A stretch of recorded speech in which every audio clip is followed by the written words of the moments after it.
Why Prince Andrew is still in line for the throne after getting royal titles stripped. Welcome back, royal watchers, to Crown Chronicles, the home of gripping royal stories, hidden palace truths, and the bold realities behind Britain's most famous family. If you love deep dives into royal scandals, mysteries, and the twists that define the monarchy, then stop everything, hit that subscribe button right now, and ring the notification bell, because today's story is one that will leave you shocked until the very last word.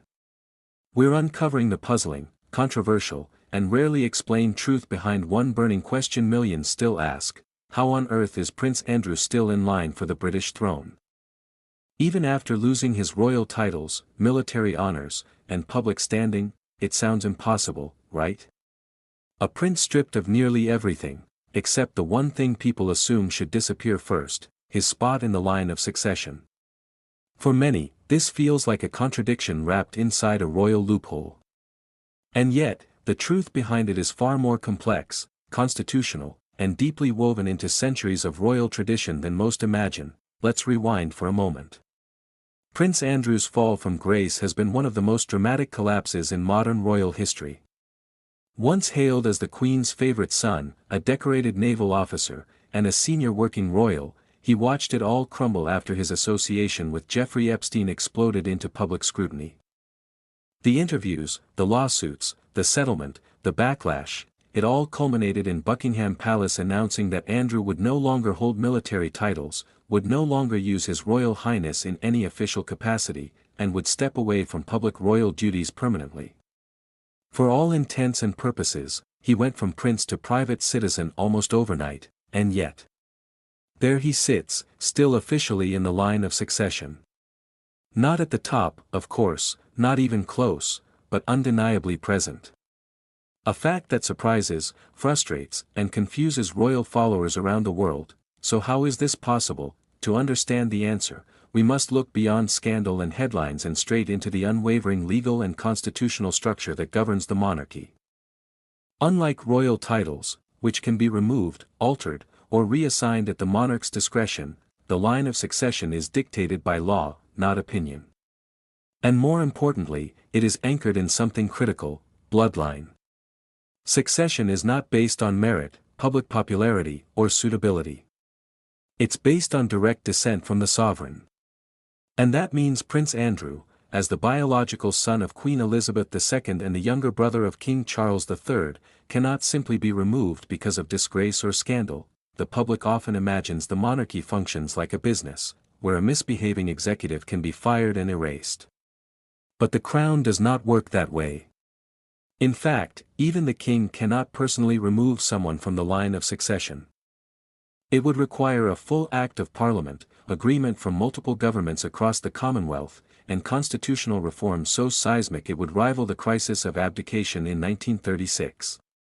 And that is something the British establishment avoids at almost all cost, but there's another layer to this that is even more eye-opening.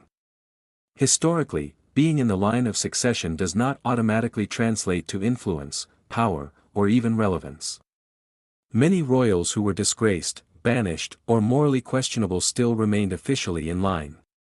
The monarchy has always separated personal conduct from constitutional structure.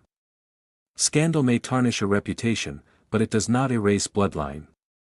This is why Andrew remains listed in quiet, unchanging order, despite being barred from public events, overshadowed by newer generations, and relegated to the private corners of royal life. Whether the monarchy likes it or not, his position is locked in by centuries of legal precedent. Still, the question persists: should he still be there? Many argue that the monarchy's credibility would be stronger without his name anywhere near the list. Others say removing him would set a dangerous precedent, one that could politicize the crown and open the door to future manipulations of who is deemed acceptable to inherit the throne. And while Andrew is no longer seen as a realistic contender in any scenario, the symbolic weight of his position continues to spark debate. The irony is that Andrew himself likely never imagined succession would become the most unshakable thing he had left. As his public role evaporated, as his military associations disappeared, and as his charity work dissolved, the line of succession remained untouched, quiet, unmoved, unchallenged. A line that once seemed unimportant now represents one of the last remaining symbols of his royal birthright, yet here lies the twist that keeps this story alive: being in line doesn't mean he will ever reign. Not even close. The only way Andrew would ever approach the throne is in the kind of world-ending scenario that would require the disappearance of every heir from William's children to Harry's children to multiple cousins. The chances are practically zero. His position is symbolic, constitutional, and, frankly, irrelevant to the future of the monarchy. But symbol or not, it is a reminder of how rigid, unchanging, and tradition-bound the crown truly is, and perhaps that is exactly what makes this story so compelling. On one hand, the monarchy adapts, it modernizes, it responds to public pressure, it evolves slowly with the times. Yet on the other hand, it clings fiercely to ancient structures, unwilling to alter even the smallest thread of succession without enormous justification.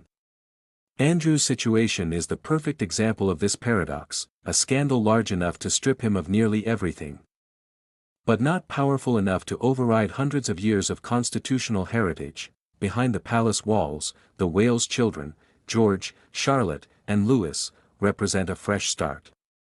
Prince William and Princess Kate embody the next chapter. Even Harry, despite his own controversies, holds a more meaningful place in the public narrative.